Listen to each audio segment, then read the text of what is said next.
Boa noite para você. Hoje, quarta-feira, 2 de dezembro. Bem-vindos ao Band Cidade. Seguimos juntos com as principais notícias da nossa região. Na tela, neste momento, imagens ao vivo de Taubaté. Faz 24 graus na cidade. Confira agora os destaques desta edição. Governo federal concede gestão do aeroporto de São José dos Campos à prefeitura. O município pretende deixar as operações do terminal nas mãos da iniciativa privada. Seguem internadas mulher que teve 90% do corpo queimado e filhas que também sofreram queimaduras após incêndio criminoso a uma casa em Pindamonhangaba. Suspeito do crime foi preso. No esporte, equipes da região entram em campo em busca da classificação para a semifinal da Bezinha do Campeonato Paulista. E ainda como os estudantes da região se preparam para o Enem em plena pandemia. Fique com a gente, estamos juntos na TV e nos canais digitais da TV Band Vale.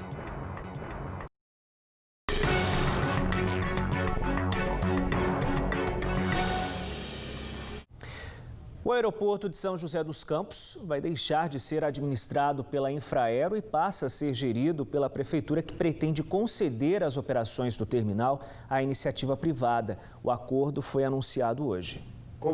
Ao lado do deputado federal Eduardo Cury e do secretário municipal de Inovação e Desenvolvimento Alberto Marques, o prefeito de São José dos Campos, Felício Ramute, anunciou o acordo com o governo federal, que concedeu ao município a gestão do aeroporto Professor Urbano Ernesto por 35 anos. Neste primeiro momento, a Infraero continua responsável pelas operações do local até o dia 31 de dezembro do ano que vem.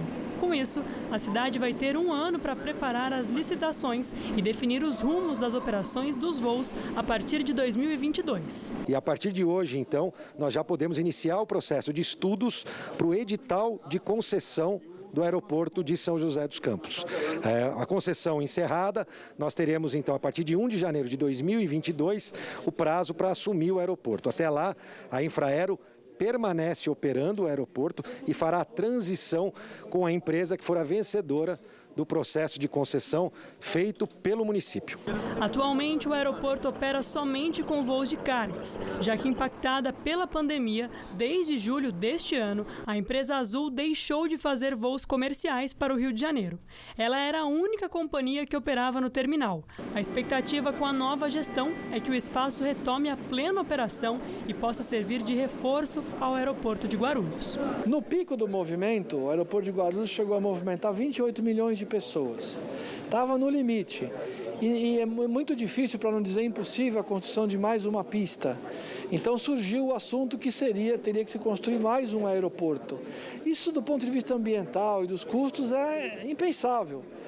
Então aí a próxima alternativa desse problema passa por vamos potencializar alguns aeroportos que já existem. E aí você tem 2 ou 3 aeroportos no entorno da capital que atendem. E o nosso, de longe, é o melhor. E aqui, no aeroporto de São José dos Campos, que pode movimentar anualmente cerca de 1,5 milhão de passageiros, agora, com a prefeitura da cidade assumindo a gestão do espaço, a expectativa é que a partir de janeiro de 2022, a empresa de iniciativa privada que assumir a operação do local entenda as mudanças do mercado e possa levar São José a um novo patamar. A situação é tão positiva que, mesmo sabendo que tem um ano de prazo para concessão, empresas já estão procurando a prefeitura, mostrando interesse em trazer para cá os seus centros, porque sabe que vai ser muito mais competitivo operar aqui do que operar um grande centro como São Paulo ou Rio de Janeiro.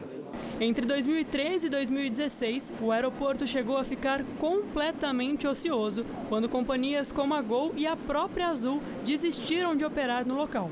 Agora, com a prefeitura à frente da gestão, o prefeito Felício Ramute ressalta que estudos foram feitos para que isso não ocorra novamente. Pelos nossos estudos preliminares, existe sim viabilidade econômica para que o aeroporto possa ampliar o número de cargas, de passageiros, ter lucro para que a empresa privada possa operar com tranquilidade, inclusive fazendo novos investimentos para que a gente tenha um aeroporto cada vez mais atual e pronto para atender a população de São José.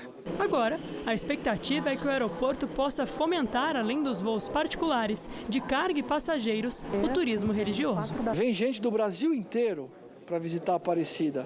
Então, parece fazer muito sentido que houvesse voos que desembocam em São José, desembarcam em São José, e essas pessoas poderiam estar hospedadas aqui visitando a Aparecida.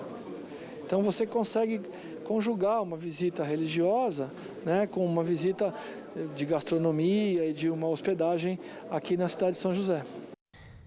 Em São José dos Campos, a Polícia Civil investiga a morte de um homem de 40 anos no bairro Vila São Bento. O corpo da vítima foi encontrado ontem à noite na rua Noruega, após moradores ouvirem disparos de arma de fogo e acionarem a Polícia Militar. O homem não resistiu aos ferimentos e morreu no local. Segundo as investigações, a vítima tinha passagens pela polícia e havia sido detida no final do mês passado por furto qualificado.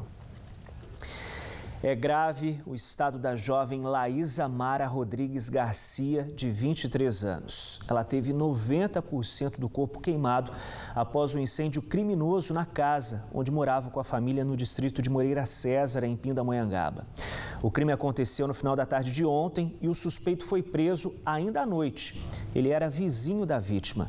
Os 2 filhos da Laísa, que estavam no imóvel no momento do incêndio, também sofreram queimaduras.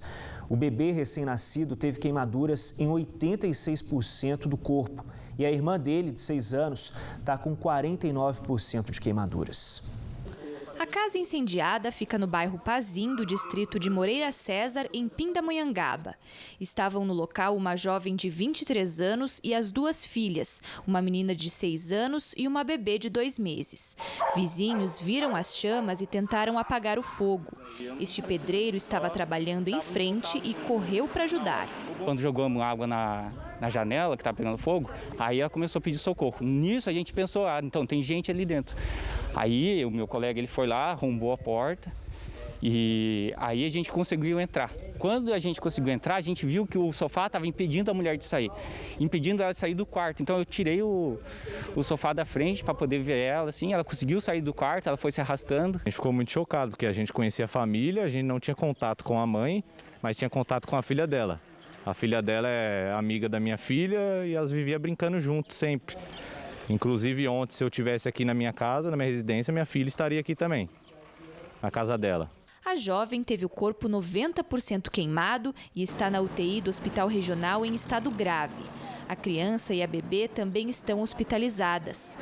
Testemunhas disseram que o crime foi cometido por um rapaz de 21 anos que mora exatamente ao lado da residência das vítimas. Quando a gente tirou ela de dentro da casa e botamos na varanda, ela falou assim, esse vizinho drogado aí, ele pulou aqui dentro, ele tentou me estrupar, me agrediu.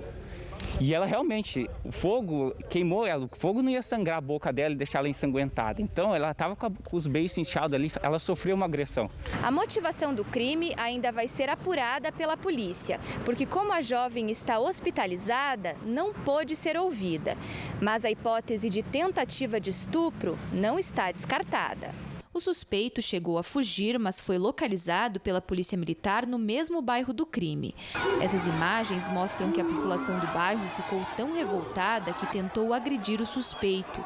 Ele foi encaminhado para o CDP de Taubaté e deve responder por tentativa de homicídio qualificado e tentativa de feminicídio. Que aparentemente ele não tinha relação nenhuma com essa família, a não ser de vizinho. Né? A gente não sabe o motivo, por que ele teria invadido a casa. Chegou a algumas informações para nós que ele apresentava um surto psicótico antes de fazer isso. Durante o dia ele aparentava estado, né, bastante diferente do normal. Então, tudo isso o inquérito policial vai trazer luz. Que história terrível, né? Olha, a bebê de apenas 2 meses de vida, que teve 82% do corpo queimado, foi levada ontem à noite para um hospital em São Paulo. Já a irmãzinha dela, a menina de 6 anos, está em um hospital em Limeira, que é referência para o tratamento de queimados.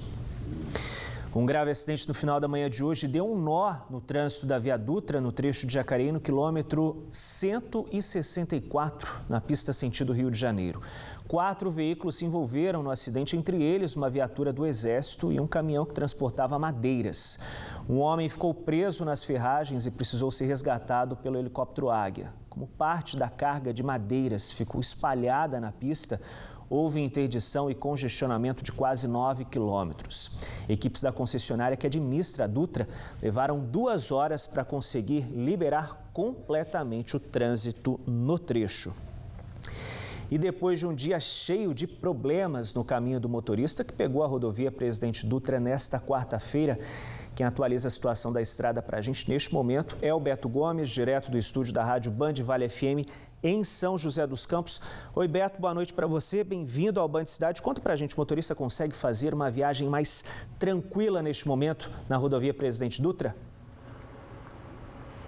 Boa noite, Otávio. Boa noite a todos que acompanham a Band. Em alguns pontos, sim, mas aqueles pontos até já rotineiramente complicados, hoje não está sendo diferente, não. É aquela passadinha pelo trecho do distrito de Eugênio de Melo, que oferece sempre aquele trânsito um pouco mais pesado, ali entre o 136 e o 139, sentido São Paulo, e sentido Rio de Janeiro, aquele trecho ali do Center Valley, lá do 148 até o 146, ali a saída da Avenida dos Astronautas, em São José, para acessar a Dutra ali no Jardim da Granja. Esses trechos, hoje, como em todos os outros dias úteis, ao final do horário comercial, vão oferecendo, sim, aquele trânsito um pouco mais carregado.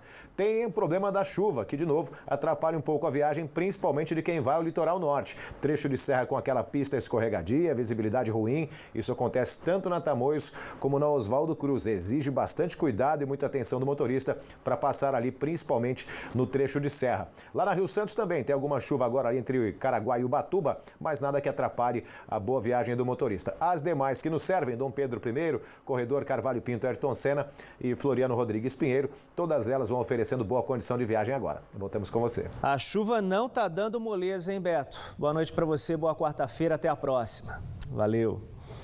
Em Taubaté, a Associação Comercial e Industrial da cidade enviou um ofício à Prefeitura cobrando um posicionamento sobre a situação do município em relação ao novo decreto do governo paulista que colocou o estado na fase amarela, o que representa um retrocesso na retomada da economia.